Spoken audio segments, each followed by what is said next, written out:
दोस्तों, एक एसपी साहब का नया नया ट्रांसफ़र होता है। उसके बाद उनको एक ज़िले में जॉइनिंग मिल जाती है। जॉइनिंग लेने के बाद वे सोचते हैं कि क्यों ना अपने रिश्तेदारों से मिल लिया जाए, क्योंकि दोस्तों इसी ज़िले में उनके रिश्तेदार रहा करते थे जो उनकी पोस्टिंग शहर से 50 किलोमीटर दूर रहते थे।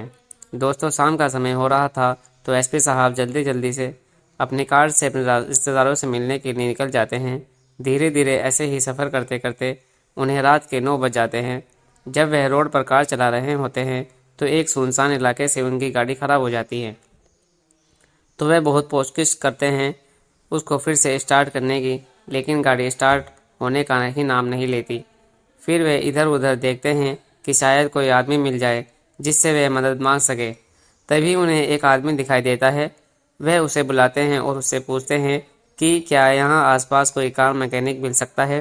तभी वह आदमी उन्हें एक मैकेनिक के पास ले जाता है और अब वो मैकेनिक उन एसपी साहब के साथ आकर गाड़ी को चेक करने लगता है और गाड़ी चेक करने के बाद एसपी साहब को बताता है कि कार का एक इलेक्ट्रॉनिक पार्ट खराब हो चुका है जो कि मार्केट में ही मिलेगा, जो अब सुबह ही मिलना मुमकिन हो सकता है। अब एसपी साहब कार मैकेनिक को अपनी पहचान बताते हुए कहते हैं, क्योंकि उस समय एसपी साहब ने सादी वर्दी पहन रखी थी। इसके बाद वे कार मैकेनिक का एड्रेस और उनका फ़ोन नंबर ले लेते हैं और फिर अपनी कार को उसके पास ही छोड़ देते हैं और कहते हैं कि कार को सुबह मेरा ड्राइवर आकर ले जाएगा। फिर एसपी साहब उस मैकेनिक से कहते हैं कि मुझे कुछ दूर आगे जाना है, तुम मुझे किसी की गाड़ी पर लिफ्ट दिला सकते हो क्या। दोस्तों, रात का समय था। दोनों रोड पर खड़े हो जाते हैं। वहाँ कोई कोई गाड़ी आ रही थी। तभी उन्हें एक गाड़ी आती हुई दिखाई देती है। वे उसे हाथ का इशारा करते हैं और रोकने को कहते हैं। जब वह गाड़ी नज़दीक आती है तो वह एक क्रूज़ गाड़ी थी जिसमें पहले से ही काफ़ी सवारियां भरी हुई थी। तब एसपी साहब ड्राइवर को बोलते हैं कि मैं इस ज़िले का नया एसपी हूँ, मेरी गाड़ी ख़राब हो गई है, अगर तुम मुझे लिफ्ट दे दो तो तुम्हारी बहुत मेहरबानी होगी। जब एसपी साहब बताते हैं कि मुझे थोड़ी आगे ही शहर तक जाना है तो वह गाड़ी का ड्राइवर भी एसपी साहब से बोलता है कि साहब मुझे भी उसी शहर से निकलते हुए जाना है, आइए आप गाड़ी के अंदर बैठ जाइए। तो अब एसपी साहब को लिफ्ट मिल जाती है। दोस्तों, गाड़ी में कुल मिलाकर 9 सवारियां थी और अब एसपी साहब को मिलाकर टोटल 10 सवारियां हो चुकी थी। अब गाड़ी चलने लगती है और थोड़ी दूर चलने के बाद आगे रास्ते में एक पुलिस चेक पोस्ट पड़ता है। उस पुलिस चेक पोस्ट पर वाहनों की चेकिंग चल रही थी। अब वहाँ एक हवलदार उनकी सवारियों से बड़ी गाड़ी को हाथ दे देता है और रोकने का इशारा करता है, तो ड्राइवर गाड़ी को एक साइड में लगा लेता है। इसके बाद हवलदार ड्राइवर की खिड़की के पास आता है और ड्राइवर से कहता है कि कहाँ जा रहे हो। तब ड्राइवर उन्हें बताता है कि मैं आगे शहर तक जा रहा हूँ। फिर हवलदार पूछता है कि कहाँ से आ रहे हो, तो ड्राइवर बता देता है कि मैं पिछले शहर से आ रहा हूँ। फिर हवलदार कहता है कि गाड़ी तुम्हारी है या तुम ड्राइवर हो।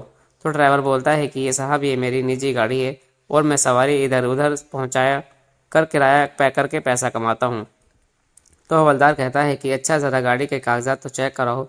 तो ड्राइवर उसको गाड़ी के कागजात निकाल कर दे देता है। अब हवलदार गाड़ी के कागज़ चेक करने लगता है। हवलदार कागजात चेक करने के बाद गाड़ी में सवारियाँ की गिनती करने लगता है, तो टोटल 10 सवारियाँ थी। फिर वह हवलदार ड्राइवर से कहता है कि तुम गाड़ियों में 10 सवारियाँ बैठा रखी हैं, जबकि इसमें तो सिर्फ 9 सवारियाँ ही बैठना अलाउ है। अब दोस्तों, 10वीं सवारी तो खुद एसपी साहब थे, तो इसमें ड्राइवर का कोई कसूर नहीं था। उसने तो सिर्फ एसपी साहब का नाम सुनकर ही उनको लिफ्ट दी थी, तो उन्हें मिलकर 10 सवारियां हो चुकी थी। अब दोस्तों, एसपी साहब भी उतर कर नीचे आ जाते हैं। उन्होंने ड्राइवर से पहले ही बोल दिया था कि किसी से भी मेरी पहचान के बारे में, मेरी सच्चाई के बारे में मत बताना।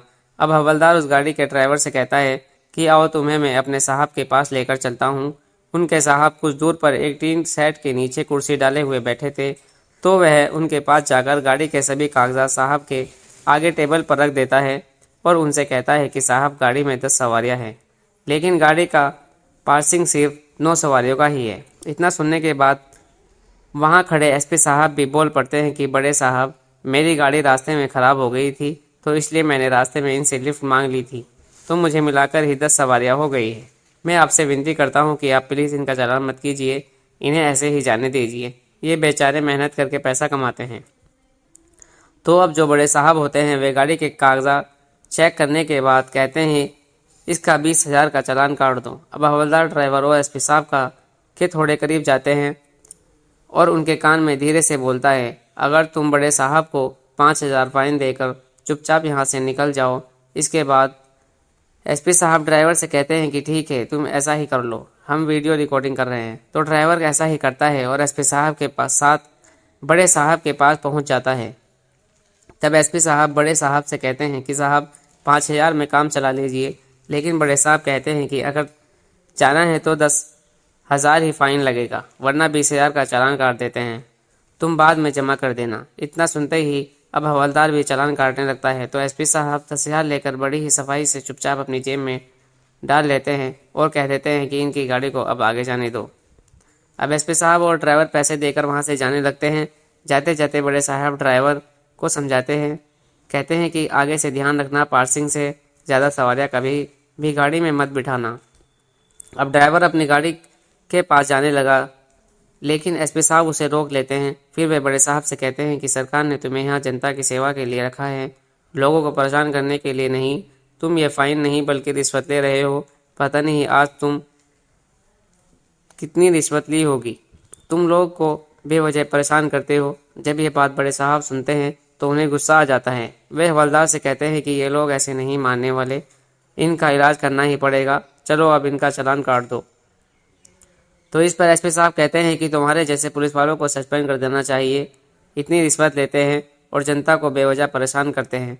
अब ये बात सुनकर बड़े साहब का गुस्सा 7वें आसमान पर पहुंच जाता है। तो वे खड़े हो जाते हैं और एसपी साहब का कॉलर पकड़ने लगते हैं। तभी एसपी साहब अपना आइडेंटिटी कार्ड निकालकर उनकी आंखों के सामने लहराने लगते हैं, जिस कार्ड के ऊपर लिखा हुआ था सुपरडेंट ऑफ पुलिस, और उनकी फ़ोटो भी लगी हुई थी। जैसे ही बड़े साहब ये आइडेंटिटी कार्ड देखते हैं तो उनके एकदम से उनके चेहरे का रंग उड़ जाता है और उनके पैरों तले ज़मीन ही खिसक गई हो। अब डरते डरते वे एसपी साहब को सैल्यूट मारते हैं। जब बड़े साहब सैल्यूट मार रहे थे तो सभी सैल्यूट मारने लगते हैं। अब बड़े साहब और पुलिस वालों को पता चल गया था कि ये ज़िले के नए एसपी साहब आए हैं, इसलिए वे बहुत ज़्यादा डर गए थे कि अब हमारा क्या होगा। अब वे सभी हाथ जोड़कर खड़े हो जाते हैं और रोने गिड़गिड़ाने लगते हैं। एसपी साहब से कहते हैं कि सर, हमें माफ़ कर दीजिए, आगे से हम ऐसी गलती नहीं करेंगे।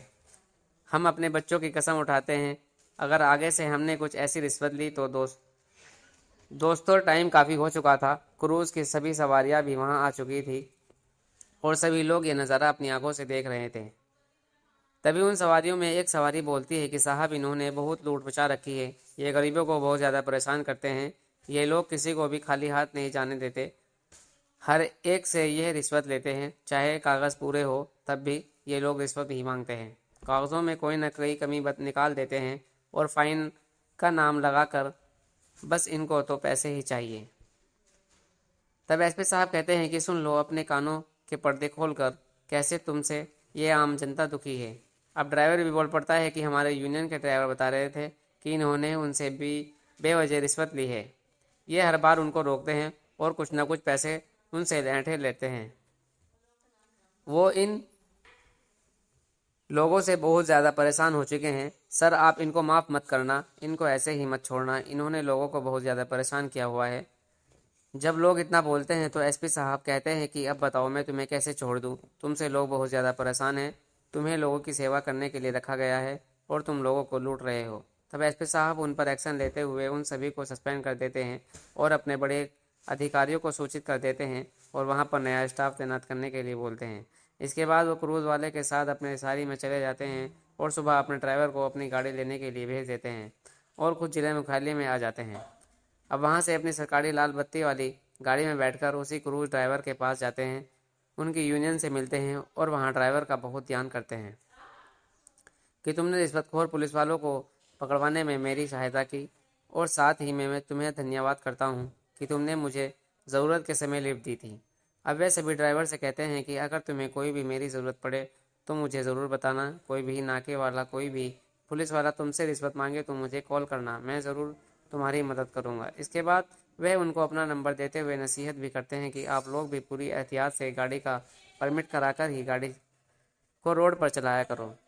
अब इसके बाद उन ड्राइवर को जब भी ज़रूरत पड़ती थी वे एसपी साहब को फ़ोन कर देते थे। एसपी साहब तुरंत कार्रवाई करते थे। अगर वे खुद नहीं आ पाते तो अपने स्टाफ में से किसी को भेज देते थे।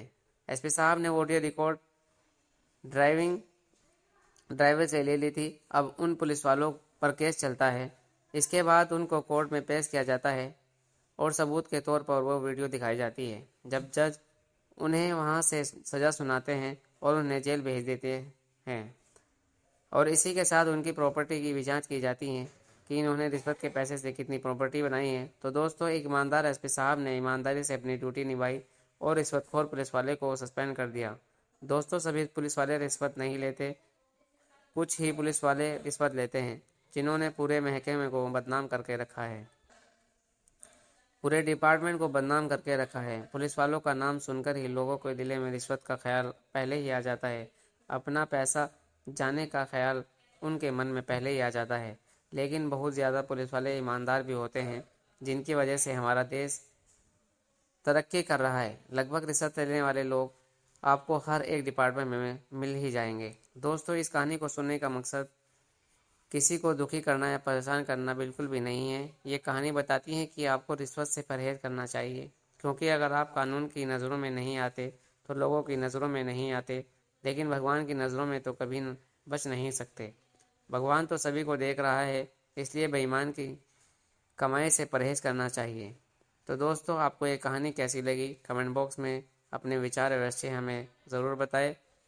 अगर कहानी आपको ज़रा भी पसंद आई हो तो हमारी वीडियो को लाइक करें, कमेंट करें और चैनल को सब्सक्राइब ज़रूर करें।